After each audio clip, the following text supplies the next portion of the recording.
Chapter 19, The Greatest Treasure Night lay quiet over the marshland. Not completely quiet, because the marshland was never completely quiet. Water dripped from the great mushrooms, tiny glowing plants blinked between the roots, and somewhere farther out in the darkness, something croaked that sounded far too large to be a frog. Gwendolyn slept at the edge of Tilda's garden. She lay on her side with one arm bent in front of her, and every time she breathed, the flowers near her face stirred softly in the wind from her breath. After the nightmare, sleep had taken time to return, but now her face looked calmer in the soft light from the glowing plants. Bob slept in the chair Tilda had conjured for him, his hands folded over his stomach and his head tilted back. Simon sat in the other chair with his sword across his knees. He had promised to keep watch, but his chin had long since sunk down toward his chest. Bellis lay close to the flower beds, snoring quietly enough that the little mushrooms around him trembled. Only Tilda was awake. Inside the hut, the windows glowed green and purple. Bottles clinked, something bubbled in a pot, and Tilda stood bent over the table with her glasses all the way down on her nose. 3 drops of moon sap, she muttered. Not 4. Not 2. 3. The darker voice answered at once. Last time you said 3 as well, and the pot grew legs. That was not because of the moon sap, Tilda said sourly. That was a very sensitive pot. The sleepy voice mumbled, It ran fast. It was panicking. It had legs, said the darker voice. Tilda sighed and carefully stirred the pot. The liquid changed color from green to golden, and a small smile tugged at the corner of her mouth. See, it's working. For now, said the darker voice. Out in the forest, a branch snapped. Then another. Between the dark trees, large shapes moved slowly forward. They were not as large as Gwendolyn, but they were much larger than humans. Broad shoulders, rough hands, gray-green skin, and small eyes that blinked stupidly in the dark. Trolls. At the front walked a troll with a rusty cooking pot on his head like a helmet. Behind him followed 5 others, all armed with ropes, clubs, an old door used as a shield, and something that might once have been a rake. Quiet, whispered Pot Helmet. I am quiet, whispered another far too loudly. You sound like rocks falling down a hill. Thank you. That was not praise. They stopped at the edge of the garden. First they saw Tilda's hut, then Bellis, sleeping by the flowers, then Bob and Simon in the chairs, and then they saw Gwendolyn. All the trolls went completely still. They stared up along her enormous sleeping form. Her hand lay in the grass like something they could build an entire camp beside. Her face rested peacefully in the moonlight, and when she breathed in, the flowers moved again in front of her. One of the trolls swallowed hard. What is that? Pot Helmet narrowed his eyes. Big girl.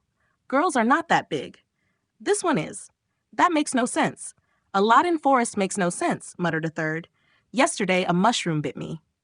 You kicked it first. It was standing stupid. They stood for a while and stared at Gwendolyn. None of them looked as if they knew what to do.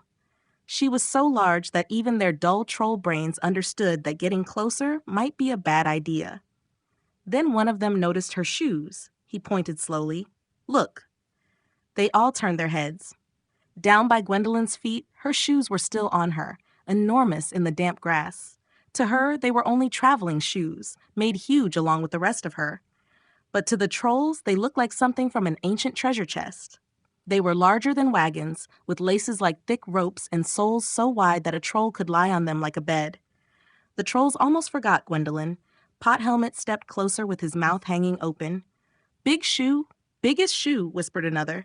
That is not shoe, said the troll with the door seriously. That is house. No, said a third. That is boat. Boat? Yes. We put it in swamp, sail around, very fine.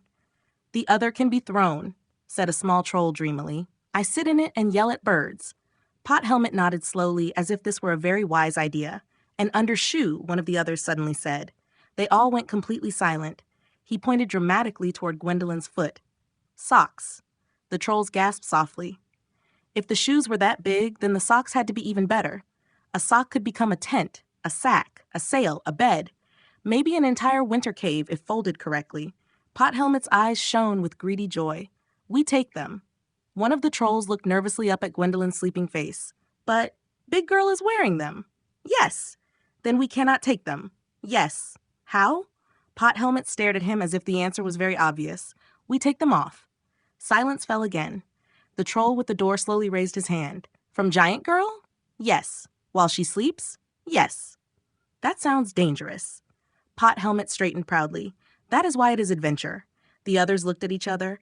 None of them seemed entirely convinced. But the word adventure apparently sounded good enough that they stayed where they were. She can wake up, said a smaller troll. Then we run, said Pot Helmet. The others looked at each other again. None of them looked like anyone who could run fast. We run slowly, one finally said. Good plan, said Pot Helmet. Apparently that was enough. The trolls began sneaking toward Gwendolyn's feet. They tried to be quiet, but one stepped on a glowing mushroom, which gave an offended squeak. Another got his foot caught in a root and toppled into the troll with the door, so the door hit the ground with a heavy clonk. No one woke up, yet. They reached one of her shoes. Up close, it seemed even larger. The trolls stood before it like small thieves in front of a castle gate. The shoe sat firm around Gwendolyn's foot, heavy and still, while her leg rested relaxed in the grass. The laces lay crossed over the shoe like ropes across a drawbridge. Pot Helmet placed both hands against the leather and smiled broadly. My throne, he whispered. Our boat, another corrected. My house, said a third. First it has to come off, said the troll with the door. Pot Helmet cleared his throat. Yes, of course, I knew that. They threw ropes around the laces. One rope slipped off, another hit a troll in the face. The third actually caught, and all the trolls pulled at once. The lace tightened a little. Gwendolyn's foot moved faintly in her sleep. The trolls froze. They stared up. Gwendolyn kept sleeping. Pot Helmet raised a finger. Continue. They pulled again, harder this time. Several laces loosened a little, but the shoe stayed on. The trolls dug their heels into the ground and pulled until their faces turned red, green, and very confused. It fights back, one of them gasped. It is strong shoe? Pot Helmet said seriously. It is stuck on big girl, muttered the troll with the door. Pot Helmet gave him an offended look. I know. It does not seem like it. Pot Helmet raised his club. Then we use force. He walked over to the shoe, lifted the club above his head, and struck. Clong. The sound rang through the night. Gwendolyn's eyelids fluttered. The trolls froze. Pot Helmet slowly looked up toward her face. Maybe, he whispered, we should hit a little quieter next time. Chapter 20. The Shoe Thieves. The sun slowly began to rise over the marshland. At first, it was only a faint golden light between the dark trees. Then it slid over the great mushrooms, down across Tilda's little hut, and farther over the garden, where the flowers still glowed faintly from the magic of the night. Dew lay heavy in the grass, and the air smelled of wet earth, leaves, and the strange, sweet scent of Tilda's potions inside the hut. Gwendolyn was still asleep. Not as deeply as before. Her sleep had grown lighter, more restless, as if her body could already feel that morning was on its way. She still lay on her side, enormous and still at the edge of the garden, while the tiny flowers around her bent faintly every time she breathed. By one of her shoes stood the trolls. They had been working for almost an hour, or at least what they themselves would call working. Most of the time, they had pulled at the laces, argued about who was pulling wrong, and accused the shoe of being stubborn. Two of them now sat in the grass, panting for breath. A third had managed to get himself half tangled in his own rope.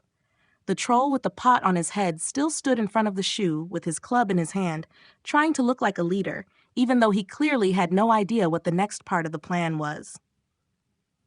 It is very stuck, whispered Grum. That is because it fights back, Pot Helmet said seriously.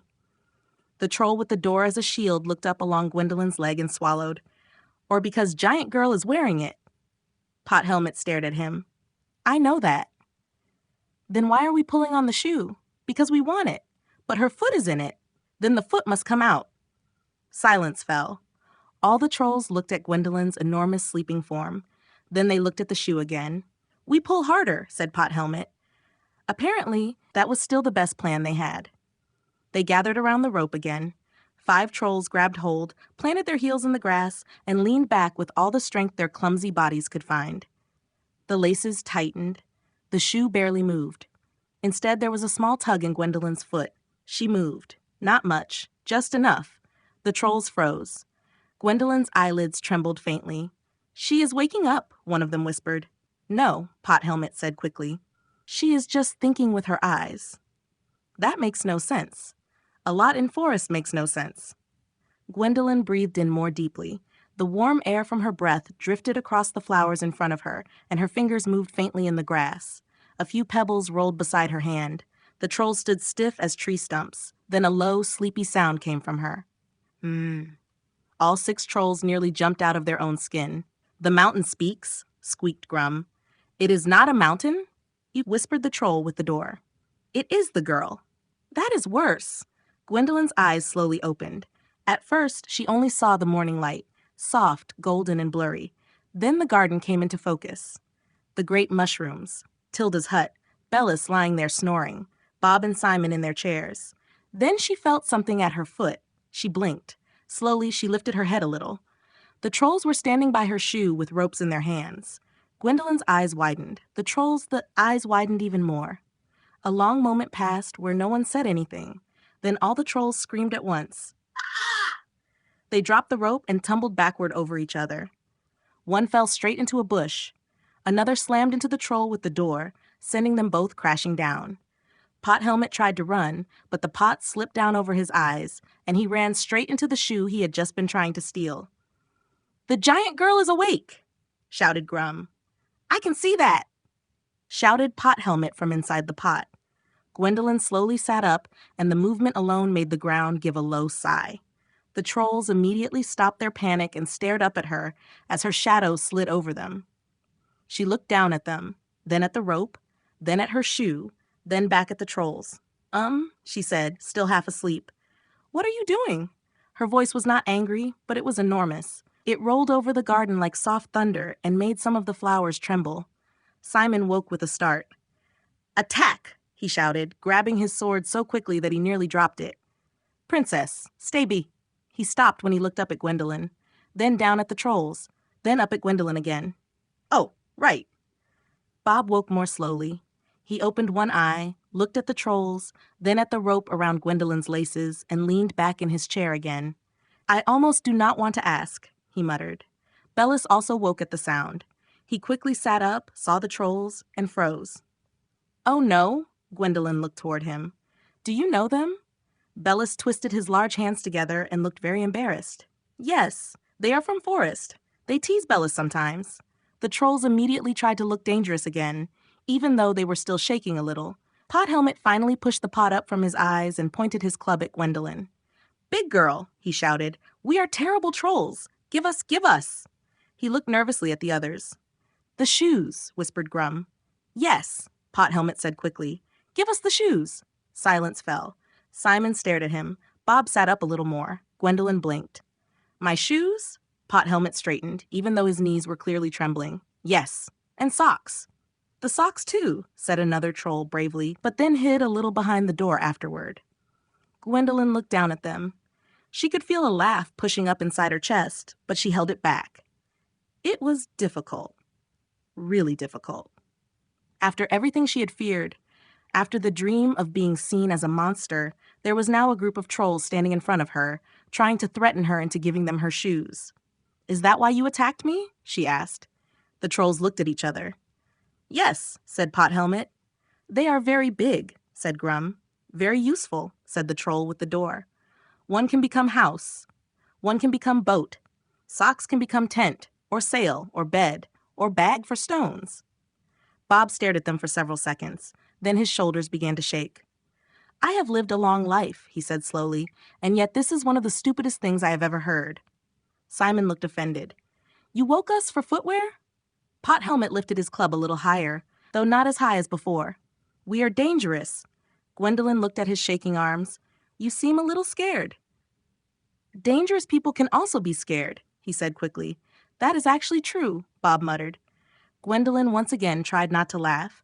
She sat a little more comfortably, very carefully, so she would not frighten them more than necessary. "Okay," she said calmly. "You can have them." The trolls stiffened. Simon turned his head toward her. "What?" Bob raised his eyebrows. Bellis blinked in confusion. The trolls said nothing. They looked as if she had just spoken a foreign language. Pot Helmet slowly lowered his club. "We can have them?" "Yes," said Gwendolyn, "but only if you promise me something." The trolls leaned suspiciously forward. What? You are not allowed to steal shoes, socks, bags, or other things from people who are just traveling through the forest. If you want something, you ask first. The trolls looked very serious. It was clear that this was a difficult idea for them. Ask? Said Grum. Yes? Before we take? Yes. The troll with the door looked at the others. That is new method. Does it work? Asked a smaller troll. Gwendolyn smiled a little. It worked just now. Pot Helmet thought about it for a long time. Then he nodded slowly. Good, we promise. No stealing shoes from travelers. Or other things, said Gwendolyn. He sighed. Or other things. And you have to be kinder to Bellis. Bellis quickly looked up at her. The trolls looked uncomfortable. Bellis is strange, muttered Grum. Gwendolyn's gaze grew a little sharper. The trolls straightened immediately. But good strange, Pot Helmet said quickly. Very flower strange, added another. Bellis smiled carefully. Gwendolyn nodded with satisfaction. Then she slowly bent down and loosened her laces. The trolls watched with open mouths as if they were witnessing a royal ceremony. When she pulled off the first shoe, they all gasped. When the second followed, one of them almost began to cry with joy. She also took off her socks and gently placed them on top of the shoes. Then she set her bare feet down in the cool grass and drew her legs slightly closer to herself. The trolls stood completely still before the treasure. They are, whispered Grum. Perfect, said Pot Helmet. Then they burst into cheers. They threw their arms into the air, danced around the shoes, and immediately began arguing about who should have which part.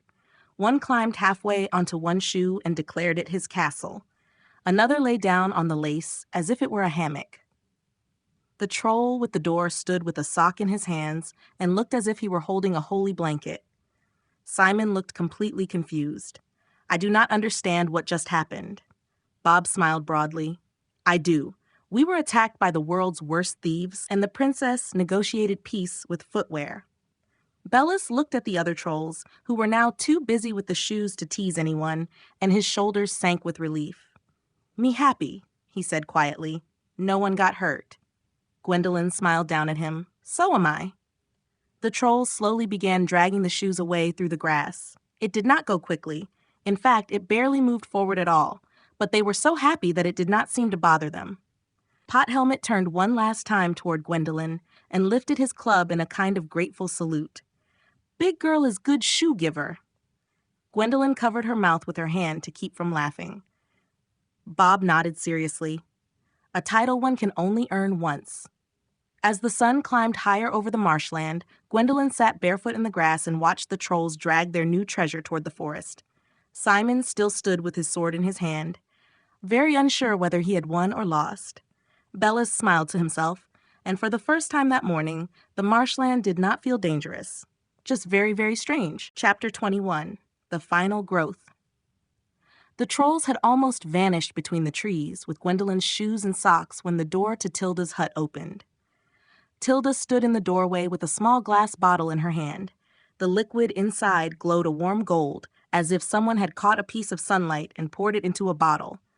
Her hair stuck out in every direction, her glasses sat crookedly, and her eyes were tired, but awake. I saw everything from the window, she said. Bob turned toward her with a wide smile. So you saw the world's most foolish robbery? Yes, said Tilda. And for a moment I considered helping, but then I became curious to see whether they could actually get the shoes off her. Simon looked offended. They could have woken me. You shouted attack and stood with your sword in your hand, Tilda said dryly. I would call that awake enough. Bob laughed. Gwendolyn was still sitting in the grass, with her legs drawn slightly in toward herself. She looked from Tilda to the bottle in her hand, and the smile on her face slowly faded into something more nervous. Is that? Tilda nodded. The potion. If I have done it correctly, it should return you to your normal size. The darker voice immediately said, If. Tilda sighed. Yes, thank you. Very helpful. The sleepy voice mumbled. I vote for not exploding. Gwendolyn swallowed and looked down at her enormous hands. She had been waiting for this moment, but now that it was here, it suddenly felt big in a different way. All night, she had wanted to be normal again, but a small part of her was afraid of what would happen if it did not work. Will it hurt? She asked quietly. Tilda came a little closer and shook her head. It should not, but I will warn you. She lifted the bottle a little. The magic first has to take hold of the growth that is already inside you. That means you may grow a little more before it reverses the process. Simon went completely stiff. She grows more? Only a little, Tilda said quickly. Bob looked up at Gwendolyn and then down at himself. I suggest no one stands too close. Gwendolyn carefully took the bottle between two fingers. Even the bottle seemed tiny in her hand, and she had to be careful not to squeeze too hard. She looked at the liquid glowing softly behind the glass. So, I just drink it? Yes, said Tilda, but stand up first. If you begin changing size, it is better that you are not lying beside my hut. Gwendolyn nodded and slowly rose to her feet. The ground gave a low sigh beneath her bare feet, and Simon immediately took several steps back. Bob did the same, though much more calmly. Bellis remained seated, but looked up at her tensely with wide eyes. Gwendolyn took a deep breath. Then she drank. The potion was warm, but not unpleasant. It tasted of honey, rain, and something strong she could not name. At first, nothing happened. Then she felt the warmth. It began in her chest and quickly spread through her body. Not violently like the giant blossom's magic, but deeply and firmly, as if something inside her was waking up and stretching. Gwendolyn gasped. It's working. Then she grew. Only a little, but enough for the ground to tremble beneath her. Oh no, said Simon. He tried to back away, but stumbled over his own sword sheath, spun around, and landed directly on top of one of Gwendolyn's feet. He lay completely still for a second. Then he looked up.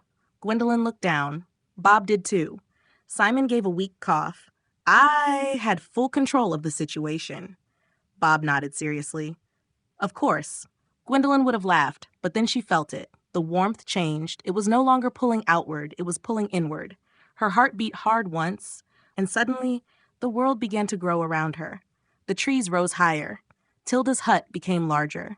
The mushrooms, which had seemed small beneath her before, now rose like strange towers. Bob and Simon were no longer tiny figures far below her. Bellis grew in her vision until he once again seemed like the large troll he truly was. Gwendolyn looked down at her hands. They were getting smaller. She was getting smaller. Faster now. The grass around her feet rose higher. The flowers, which had been tiny glowing dots before, now stood around her like real plants. Tilda's hut filled more and more of her view, and suddenly she could see Tilda without having to look far down. Then it stopped. Everything became still. Gwendolyn stood in the middle of the garden, barefoot in the cool grass, with the empty bottle in her hand. She was normal again. She blinked. Then she looked down at herself, at her hands, her arms, the ground just beneath her. She carefully lifted one foot and set it down again. No tremor, no breaking trees, no world giving way under her. A wide smile spread across her face. I'm back. Simon quickly rose from the grass and straightened his armor, as if he had not just been lying on her foot. It pleases me to see you at your normal size again, Princess. Bob clapped his hands once, and without shoes, a strong ending. Gwendolyn laughed, and this time her laughter did not sound like thunder. It sounded simply like her. She turned toward Tilda. Thank you, she said quietly. Truly. Tilda smiled tiredly but warmly. You are very welcome, child. The darker voice added, and no one exploded. The sleepy voice mumbled, best result. Gwendolyn looked up toward the trees, which were now once again taller than her. For the first time, it did not feel as if they were looking down on her. She was no longer enormous, but she did not feel small either. Chapter 22. Back toward Eldermere. It was time to leave. The morning had grown brighter now, and the sun lay warm across Tilda's garden. The little glowing flowers had lost some of their nightlight, but they still looked magical, as if they were only pretending to be ordinary plants until the darkness returned. Gwendolyn stood in the middle of the grass at her normal size again. It still felt strange. A short while ago, she had been taller than the trees. Now she once again had to look up at Bellis, who stood close to the flower beds and carefully picked a leaf from his large hand. Bob stretched his back with a crack and let out a heavy sigh. I am just saying, he muttered. Next time someone finds a magical flower, they should read the entire book first. Gwendolyn looked a little embarrassed. Yes, Bob. Simon stood beside her with his arms crossed, but there was a small smile on his face. He tried to hide it. He did not succeed very well. Tilda came out of the hut with a tray in her hands. Her hair was still messy, and she looked like a woman who had argued with a pot all night and almost won. "Before you leave," she said, "you must have cakes." The darker voice immediately said, "They are not burnt this time." Tilda looked offended. "They were not burnt last time either." The sleepy voice mumbled, "This time they smell less like chimney." "Progress," said Bob, and immediately took a cake. Gwendolyn took one too, but she was still looking at Tilda with a warm expression. "I do not know how to thank you," she said quietly. "You truly helped me. I would like to give you something." Tilda shook her head. "You do not need to give me anything, child. But you spent the whole night on the potion." "Yes," said Tilda, "and it worked. That is payment enough for me." Gwendolyn smiled faintly. Tilda looked away a little toward the forest. "And," she hesitated, "you also gave me something to think about, with Eldermere." Gwendolyn stepped a little closer. "Do you think you will return?" Tilda fell silent. Not angry, not dismissive, just unsure. "Maybe," she said at last. "Not today, but maybe." Bellis slowly lifted his head. His large eyes looked from Tilda to Gwendolyn and then back to Tilda again. "If Tilda returns," he began carefully. Everyone looked at him. He twisted his hands together, suddenly very nervous. "Does Tilda think Bellis maybe can also live in town? Together with Tilda? Not in house, maybe. Bella's too big for house, but close, by trees, or garden." Tilda looked surprised at him. For the first time since they had met her, she did not seem like a witch with answers to everything. She seemed simply like a person who had not expected anyone to ask her about the future. "Bellis," she said softly, "I do not know if the town is ready for a troll." Bellis's shoulders sank a little. Gwendolyn quickly stepped forward. "But we can ask," she said. "That is better than believing we already know the answer." Tilda looked at her. Something in her face softened. Simon straightened a little. "And if I may say something," he said seriously, "I also believe that all trolls were dangerous." Bellis looked carefully at him. Simon placed a hand against his chest. "But you changed how I see that. If you can change my view of how trolls behave, then you can change others too. I would gladly support it." Bellis stared at him. Then a large, careful smile spread across his rough face. "Knight Simon says nice thing about Bellis?" Simon coughed a little and looked away. "Yes. Do not tell too many people." Bob laughed and took another cake. After a little while, they said goodbye to Tilda. It was not big and dramatic. Tilda was not the kind of person who liked grand farewells. She simply stood by her hut with her arms crossed, while Gwendolyn, Bob, Simon, and Bellis began walking toward the path. "Gwendolyn?" she called. Gwendolyn turned around. Tilda smiled crookedly. "Try not to touch any more magical flowers." Gwendolyn laughed. "I promise." Then they walked. The road back through the marshland felt different now. Gwendolyn could no longer see over the trees, but she almost enjoyed walking beneath them. Roots were once again something she had to step over. Flowers were not tiny dots far below her.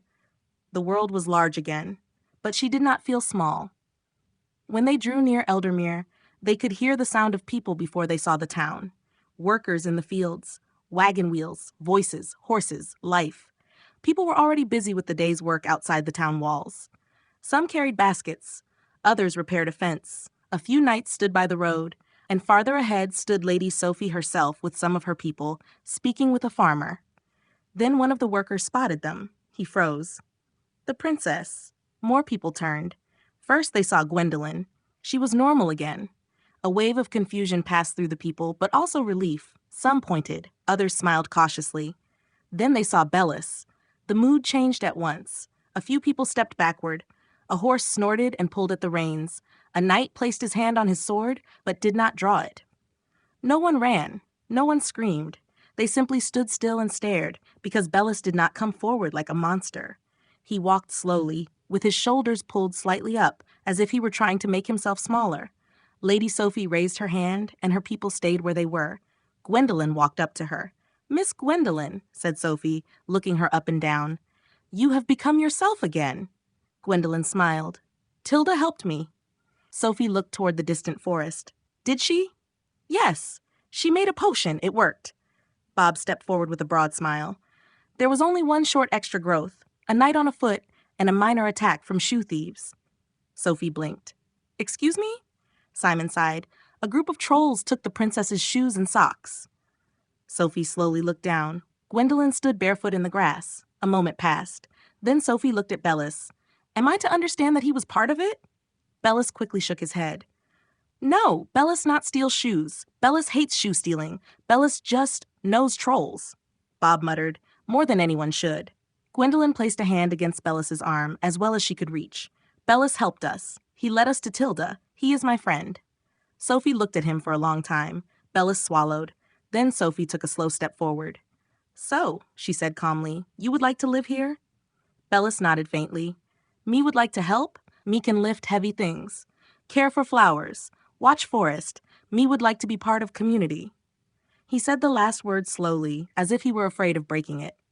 Sophie did not say anything at once. She looked at Bellis, at Gwendolyn, at the people around her, who were still waiting nervously for her answer.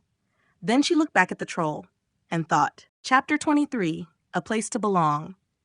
Sophie stood still in front of Bellis and thought. No one said anything. Even the people around her held their breath, as if all of Eldermere were waiting for her answer. Bellis stood with his shoulders pulled up and his hands gathered in front of him. He was clearly trying to look smaller, but that was difficult for a troll of his size. Sophie opened her mouth to say something. But before she could, a young man stepped forward from the crowd. He can live with us. Everyone turned toward him. The man stood with an axe at his belt and sawdust on his sleeves. Beside him stood a woman, his wife, with a basket in her arms. She looked a little nervous, but not afraid. We live out by the edge of the forest, the man continued. We have a large area behind the house. There is enough room. I work as a woodcutter and... He looked up at Bellis and smiled a little uncertainly. I could use help with the heavy logs. Bellis blinked. Me? Live by forest? The woman nodded. There is also a small meadow behind the house. Flowers grow there in the summer. Bellis's eyes grew wider. Before Sophie could answer, an older man stepped forward from another group. We have some large stones by the mill that require 3 men to move, he said. If he wants to help with that, he can always get food from us. And we have an old wall that needs repairing. Brother, said a woman farther back. He could lift the stones in half the time. He can help keep wolves away from the sheep, said a farmer. If he likes flowers, said an old lady with a cane, then I have a garden that is far too large for my knees. More people began to speak now, not loudly and panicked like before, more carefully, curiously, kindly. Bellis looked from face to face. His mouth opened a little, but no words came out. His large hands trembled faintly in front of him, and his eyes turned glossy. Sophie looked around at her people. A smile slowly grew on her face, not large, not triumphant, just warm and proud. She had perhaps expected fear, perhaps protests, but instead her people stood there offering a troll work, food, space, and flowers. Gwendolyn looked at them too with a small smile. Bellis swallowed. Me, his voice shook. Me not know what say. The young woodcutter stepped a little closer, though still at a respectful distance. You do not have to say very much. Just try not to knock over the house. Bellis laughed. It came out as a deep, clumsy sound, half laughter and half sob. Me try very hard. Sophie turned toward him. Then it is decided for now. You may live by the edge of the forest with them if they still wish it. We will take it slowly. You help where you can, and people will get to know you. Bellis nodded quickly. Me help. Me promise. Then he looked down at Gwendolyn. Me thank you. He said quietly, if Gwendolyn not trust Bellis, no one here do it. Gwendolyn felt something warm in her chest. She walked over to him and placed both hands against one of his large fingers. You deserve someone to trust you. Bellis tried to smile, but his face trembled a little. Me never forget. A little later, horses came from the town. Sophie had arranged 3 of them, although Bob quickly declared that he had no intention of riding alone. I have had enough adventures for my knees, he said. I am riding with the princess. Of course you are, Simon muttered. A girl from the town also came running with a new pair of shoes for Gwendolyn. They were simple but sturdy, made for traveling and not for fine halls. Gwendolyn accepted them with both hands. Thank you, she said sincerely. The girl smiled shyly. Lady Sophie said you would probably need them. Bob leaned toward Simon and whispered, that is the polite way of saying trolls stole her old ones. Simon tried not to smile. Gwendolyn put on the shoes and immediately felt how strangely normal it was. After everything that had happened, a pair of ordinary shoes was almost something to be grateful for. She turned toward Sophie. "Thank you for everything." Sophie nodded. "Come back one day, preferably without being taller than the wall next time." Gwendolyn laughed softly. "I promise to try." Before she climbed onto the horse, Bellis came over to her one last time. He crouched down so he would not tower too high above her. "Gwendolyn visit Bellis again?" "Yes," she said. "I promise. Bellis take care of flowers until Gwendolyn comes." "That sounds perfect." She wrapped her arms around his large finger as well as she could. It was not a real hug, but Bellis understood it anyway. His smile became soft and happy. Then Gwendolyn climbed onto the horse. Bob settled behind her with a satisfied sigh, while Simon rode beside them. The people of Eldermere stood along the road and waved as they set off. The road home led them back toward the forest. At first, no one spoke very much. Gwendolyn sat with her hands around the reins and looked out between the trees. It was strange to ride through the same world she had, only a short time ago, seen from above. The branches once again hung over her. The trunks stood tall on both sides. Roots crossed the path like old fingers. Then she saw the first sign, a fallen tree. Farther ahead, several broken branches lay scattered across the forest floor. In one place, the ground had been pressed deeply down into a broad hollow where her foot had stood while she was still enormous. The moss had been crushed flat, and small puddles had gathered along the edge. Gwendolyn's hands tightened slightly around the reins. "I really did that," she said quietly. Bob sat still behind her for a moment. "Yes," he said then, "but you did much more than that." She looked slightly back at him. "You found help," said Bob. "You rescued a knight from a tree. You gave a troll a home, and you survived some very foolish shoe thieves. It all counts." Simon rode a little closer and cleared his throat. "I would like to add that if you had not found me, I might still be stuck in that tree." Gwendolyn smiled faintly. "You probably would have gotten free." "Possibly," said Simon, "but with my honor in very poor condition, and perhaps with a bear chewing on my nose." Bob nodded seriously. "Bears always go for the nose. Everyone knows that." Simon looked at him. "Do they?" "No, but it sounded wise." Gwendolyn could not help laughing. The laughter felt lighter now, not like something that rolled across fields or made birds flee. Just ordinary laughter on an ordinary forest path. It made her almost happier than she had expected. They rode on while the sun moved higher above the trees. The forest slowly grew brighter around them. Birds sang again. The wind carried the scent of leaves and earth with it. After some time, Bob stopped leaning heavily against Gwendolyn's back and looked ahead. "There," he said. Gwendolyn lifted her gaze. Between the trees, she could see the castle towers, her home. It lay bathed in sunlight exactly as she remembered it, and yet it felt different now. She had left it as a girl who wanted to prove she was big enough. Now she was returning with mud on her traveling shoes, an old adventurer behind her, a knight at her side, and a story that sounded far too strange to be true. Her heart began to beat faster. What would her parents say? Would they be angry? Afraid? Relieved? She swallowed and kept her eyes on the castle as the horse continued forward along the road. With every step, she came closer to home. Chapter 24. Big Enough. The castle had not been quiet since sunrise. In the courtyard, knights, soldiers, and scouts stood gathered among horses, wagons, and open maps. Saddles were tightened. Swords were strapped on. People hurried back and forth with water flasks, ropes, torches, and long cloaks for the journey. No one spoke loudly, but there was a tension over everything that made even the smallest sounds seem sharp. On the steps in front of the main gate stood Gwendolyn's parents. Her father was speaking with the captain of the guard and pointing toward the map of the forest. He was trying to keep his voice calm, but his hand held the edge of the parchment far too tightly. "We divide the force into 4 groups," he said. "One toward the northern path, one toward the river, one through the old trade road, and one—" "That will take too long," said Gwendolyn's mother. Everyone fell silent for a moment. She stood tall, but her face was pale, and her eyes had the red edges of someone who had been awake all night. She did not look like a queen right now. She looked like a mother who had imagined far too many terrible things in the dark. "We send more," she said. "Everyone who can ride." "If we send everyone out at once, we lose control of the search," her father said carefully. "She is out there," she replied, and her voice nearly broke. "Our daughter is out there." No one said anything after that. Then a voice called from the wall, "Riders on the road!" Every head turned. A guard stood high up on the battlement and pointed down toward the road that led from the forest. At first, there was only dust between the trees. Then 3 horses appeared in the light. Gwendolyn rode on the first one. Bob sat behind her with both hands firmly planted around the saddle, as if he had never trusted horses and never intended to start now. Simon rode beside them in his armor, tired, dusty, and very serious. For a moment, no one moved. Then Gwendolyn's mother dropped everything she was holding and ran.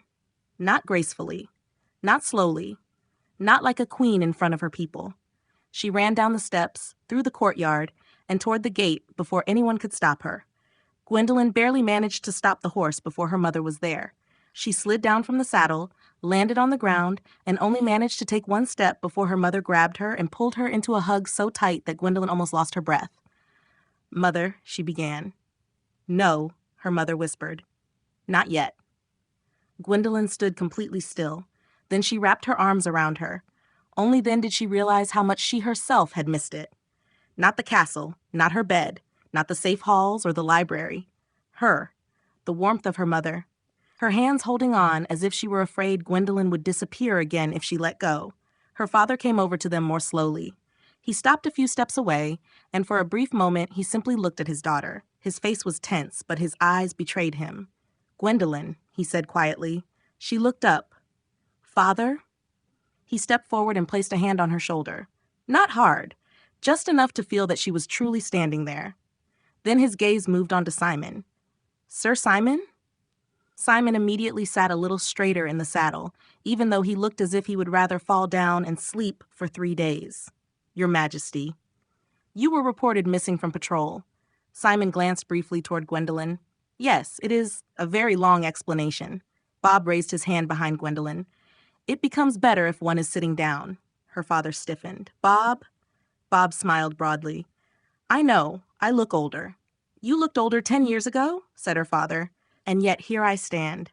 That is either impressive or very stubborn." For the first time since Gwendolyn entered the courtyard, a small, unbelievably tired laugh escaped her father. It lasted only a second, but it was enough for the mood in the courtyard to change. Several of the knights lowered their shoulders. The captain looked relieved. Even Gwendolyn's mother breathed a little more calmly. If Bob was with her, Gwendolyn had not been completely alone. They went inside shortly after, not to the throne room. It felt too large, too cold, too official. Instead, they sat in a smaller room with warmth from the fireplace and heavy curtains over the windows. Gwendolyn sat between her parents, while Bob took a seat in a chair with a satisfied sigh. Simon remained standing for a moment until her father pointed toward another chair. "Sit down, Sir Simon. You look as if you have fought a forest." Simon sat down carefully. "In a way, Your Majesty." Then Gwendolyn told them everything. She began with the hallway where her mother had stopped her, the words that had stuck inside her chest. Not big enough. She told them about the library, the book without a title, and the giant blossom. Her voice grew lower when she told them how she had sneaked out during the night. Her mother closed her eyes for a moment, but she did not interrupt. Gwendolyn told them about the wolves, the cave, the hidden meadow, the flower, the warmth in her body. How at first she had been happy because it worked. Then she told them about the second growth, about the trees becoming smaller, about the forest beneath her, about falling, about waking up as something she did not understand. Her father sat completely still. Her mother had a hand over her mouth. "You could have died," she said at last. Gwendolyn nodded. "Yes. You could have been lost forever. Yes. You could have hurt someone." Gwendolyn looked down at her hands. "I know." There was no defiance in her voice, no anger, no "but I only wanted," only the truth. And perhaps that was what made her mother fall silent again. Gwendolyn continued. She told them about Bob, who had found her, about Simon, who had been stuck in the tree. Simon looked down at the floor during that part, while Bob smiled very broadly. She told them about Eldermere, about people who had been afraid at first, and about Lady Sophie, who had stood in front of her without running away. She told them about Bellis, the friendly troll who simply loved flowers. Her mother blinked. "A friendly troll? Yes," said Gwendolyn. He may be living near Eldermere now." Her father looked as if he wanted to ask a question, but chose to wait. Then she told them about Tilda, the witch with the 3 voices, how she had lived alone because she believed the town hated her, how Sophie may have been right that people actually missed her, how Tilda had helped her anyway, and finally she told them about the trolls who had tried to steal her shoes. It became very quiet. Her father slowly leaned back. "Excuse me," he said. "Trolls stole your shoes?" Gwendolyn looked a little embarrassed. "I gave them to them." "And the socks," Bob added helpfully. Simon nodded heavily. "As part of a peace agreement." Her father stared at all of them. Then Bob began to laugh. It infected Gwendolyn first, then Simon, even though he tried to keep his face serious. At last, a low laugh also escaped her father. Even her mother smiled faintly, though her eyes were still glossy. But the smile slowly faded again as she looked at Gwendolyn. "I am angry with you," she said. Gwendolyn nodded. "I know." And disappointed. The words hurt, but Gwendolyn did not look away. "I know that too. But most of all," her mother's voice grew lower, "most of all, I was afraid." Gwendolyn felt her throat tighten. "I'm sorry," she whispered. "I just wanted to prove that I was big enough." Her mother placed a hand over hers. "I know." Gwendolyn looked down at their hands. Her hand was normal again, small enough to fit beneath her mother's. Once that had annoyed her. Now it felt safe. Bob gently cleared his throat. "With all respect," he said, "she did something foolish." Gwendolyn quickly looked at him. "Thank you, Bob." "But," he continued, raising a finger, "she learned from it. That is more than I can say for most grown people I have met." Simon straightened a little. "The princess was afraid," he said, "but she never used her size to threaten anyone. She did everything she could not to harm others. She helped Bellis. She spoke with Tilda. She did what many knights forget to do." Her father looked at him. "And what is that?" Simon paused briefly. She listened. The room fell silent. Gwendolyn's mother looked at her daughter for a long time. The anger was still there, but it no longer stood alone.